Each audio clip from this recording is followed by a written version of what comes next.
Hey, welcome everyone to Serenity House Impact. Today, I'm going to be discussing marijuana and the negative effects it's had on the teenage brain, as well as the impact it's had on the vaping industry. Now, before diving into all of that, I do want to go over a few facts about marijuana. So for starters, much like tobacco, marijuana in its purest form is a plant. Marijuana has many names, such as weed, pot, dope, and cannabis.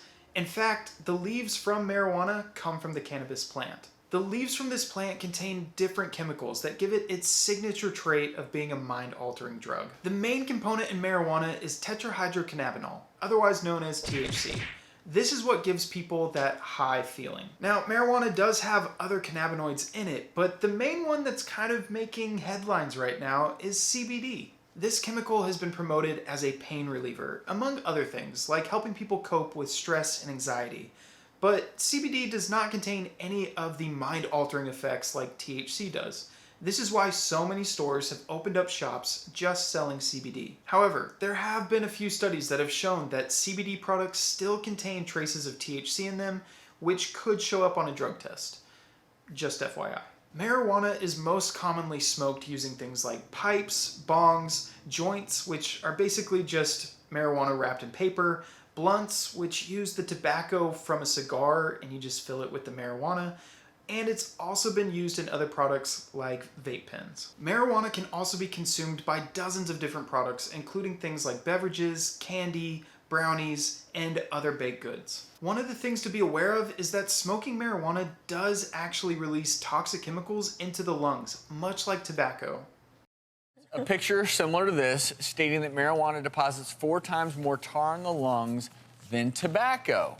So, what do you all think? You know, with marijuana, there's no filter on that, right? Compared to a cigarette, so a lot more of those that smoke gets into And your... not And it's plus easily inhaled, Yeah. too. I mean, we know Right. that people, when they're smoking marijuana, because it's not just that. Actually, the studies are showing the same, whether it's vaporized, you know, or however you're smoking it, whether it's got a filter on it or not, they're still having We've been this so same hung up on increase talking of tar. about medicinal uses of marijuana, we're forgetting that, hey, Right. this is smoking just like a cigarette. In fact, data shows that it's worse in terms of tar and... So you're talking medicinal marijuana. When you're inhaling it, it's now much more concentrated. People inhale it more deeply. And if you even just look at this animation, when you inhale that smoke, it gets deep into the lungs, into those little alveoli, where that's, of course, where the THC gets into the bloodstream. But that doesn't mention the fact that it can be an irritant. People with asthma, it can lead to asthma attacks. It could potentially lead to infection. The biggest thing here is there are over 33 chemicals in marijuana that can lead to cancer, so it's not something... So from this small clip, I just want you to understand that smoking marijuana is still smoking. There's no way around it. All of those toxic chemicals are still going into your lungs like tar. Now, another big issue when it comes to marijuana is there's so many different variations. It can be really hard to pinpoint how it will affect an individual. This means that one user could have a completely different reaction or experience than someone else. Not only that, but because marijuana is not fully regulated, this means it could be laced with other drugs that could cause you to overdose or just become that much more addicted to the drug. Now, marijuana used as an edible can actually have greater risk because of the amount consumed. So because the effects of marijuana usually take anywhere between 30 minutes to 2 hours to actually start, this means that someone that consumes marijuana could actually consume too much and end up poisoning themselves. Now, a lot of this is due to the fact that it's really hard to measure how much THC is going into each product. So take, for instance, this analogy. Let's say that you're gonna make a homemade batch of chocolate chip cookies. Yum. Yum, yum, good. Yum, yum, good.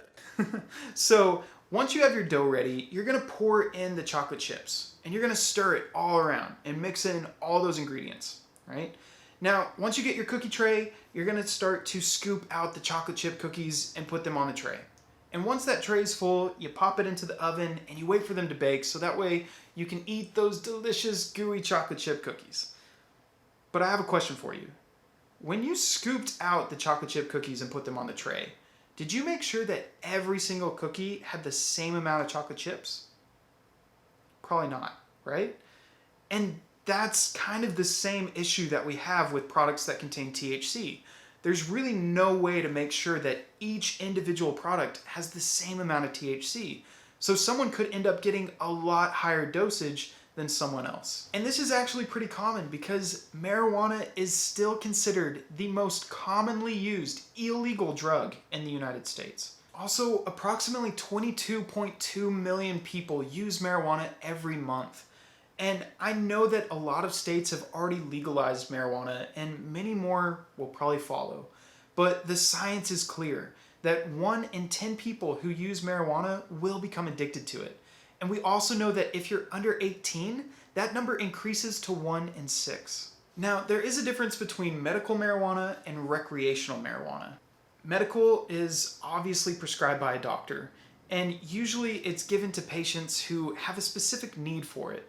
Most commonly, it's given to cancer patients who are in pain. But just note that marijuana, and especially medical marijuana, does not cure cancer. It just helps relieve pain.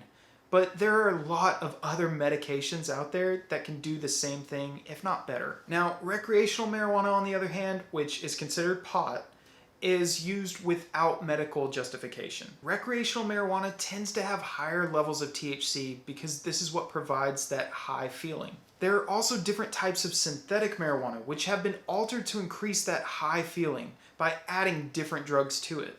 These drugs such as K2 or Spice are so much stronger and so much more dangerous. So once again, I have to stress that buying marijuana from a dealer doesn't mean that you're gonna get a safe drug.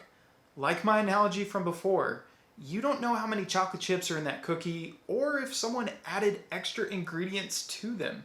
You never know what you're gonna get. So 100% do not buy marijuana from a dealer.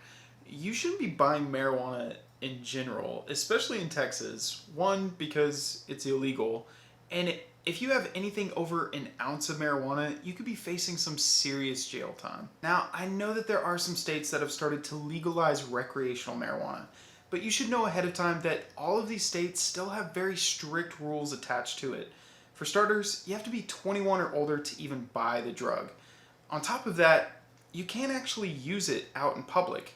If you're caught with anything over an ounce of marijuana, it's a criminal offense. But regardless, I just want to say that much like tobacco and alcohol, just because it's legal doesn't mean it's safe. And we know that using marijuana before the brain is fully developed can have very negative consequences. The science shows us that our brains are still developing up until the age of 25. So before 25, our brain goes through different processes of pruning and growth in order to build these connections to actually help give us the tools that we need in our adult lives. These tools are things like cognitive skills, which basically impact your critical thinking and decision making. A lot of these areas take the longest to develop, but they're also the first to be impacted by taking a drug like marijuana. When using marijuana, it directly impacts this area of your brain that's linked to learning, memory, decision making, attention, and even your mood. And using marijuana daily in high doses can lead to things like disorientation, feelings of anxiety, and even paranoia. But ultimately, using marijuana just stumps the brain's development. When a teenager uses marijuana, it reduces their attention, their memory, and their learning functions. And many of these areas of the brain become permanently damaged, meaning that for the rest of their life, they're gonna have these issues. Now, I wanna show you these brain scans that actually showcase these areas of the brain that I've been talking about that are directly impacted by marijuana use. So what you're seeing here are 2 different brain scans. On the left is an 18-year-old that's been using marijuana since they were 15, and on the right is a 16-year-old that's been using since they were 14. Now, these areas of the brain that look like there's holes in them are the specific areas that I talked about that impact your cognitive skills. These areas of the brain are no longer developing properly, and unfortunately, this damage will continue to carry over into their adult lives. We also know that using marijuana increases the heart rate. This means that you have a higher risk for things like stroke and heart disease. And when it comes to your lungs, as I mentioned before, there are a lot of toxic chemicals that are released when smoking marijuana. But another issue has been linked to vaping.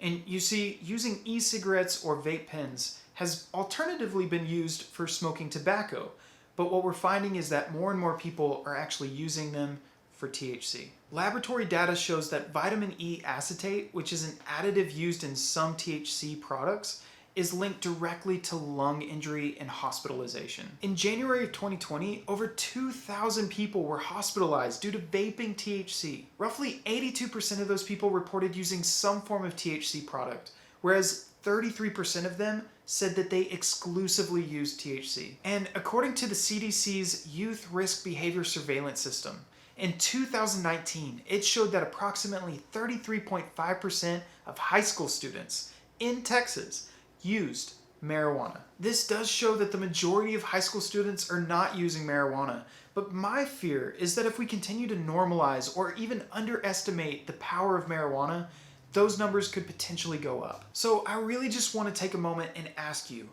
why would someone want to smoke marijuana and get high? Or maybe more importantly, why would you want to get high? Now, I can't speak for you, and I know everyone has their own reasons, but what I do know is that a lot of people that use this drug tend to use it as a form of escapism. They're escaping their fears, their anxiety, their stress, their depression. That's why people tend to use this drug. Feeling that sense of euphoric bliss while under the effects of marijuana can be nice. But how long will those feelings last before you need another hit and another one and another one? And now all of a sudden you've found yourself in an addictive lifestyle. Look, I've seen relationships and marriages be torn apart because of the addictive nature of marijuana. I've seen the darker side of it. And I know there's a lot of people that paint marijuana as a harmless drug because it just doesn't stack up against the death rates of things like tobacco and alcohol. But please don't be fooled, because marijuana in and of itself can cause a lot of harm and damage to people's lives and relationships. And this is why I think it's so important that we educate ourselves and we do the research to understand the negative effects that can come from a drug like marijuana. And I know that this is a difficult subject because especially in today's world, marijuana is becoming way more mainstream. It seems like more and more shops are opening every single day advertising marijuana or CBD. And I honestly believe that in our lifetime, if not within the next couple of years, we may actually see the United States completely legalize marijuana. But again, I have to stress my concern and remind you that just because something's legal doesn't mean it's safe. Please take caution and understand that while your brain is still developing, if you take part in a drug like this, you could be doing a lot of harm to yourself. I understand that peer pressure and maybe even curiosity can be a very difficult thing to overcome. But I hope that what I've shared with you today will stick with you the rest of your life. But I would also encourage you to do your own research. Look for real sources, things from like the CDC, the FDA, or the World Health Organization. Those are credible sources. And I'll also be including my sources in the description box down below. So please feel free to go and look at those because there's a lot more information there than what I was able to share in this video today. I hope that you take the time today to choose to be a healthy person and to take care of your body and take care of your brain. If you're struggling with things like stress, anxiety, or depression, know that you are not alone. Seek out healthy advice. Find healthy alternatives to coping with those things. Because taking a drug like marijuana to cope with stress, anxiety, or depression will ultimately not have the same beneficial outcome in the long term. Find someone that you trust. Find a counselor or guardian or parent or a teacher, someone that you can go to and talk to. Find help, find healthy alternatives to dealing with stress and anxiety. Go for a walk, go work out, eat healthier, get more sleep. All of these things can help you overcome the stress and anxiety. Now, as we come to a close, I just want to say thank you for tuning in with me today. If you liked what I shared with you, I would ask that you like this video and also just share it with the people around you. This way, it kind of helps me see if I'm making an impact. But more importantly, the more people we educate just means the more lives and relationships that we save. So I hope that you all have a blessed day, and I look forward to our next lesson together. But until then, y'all take care.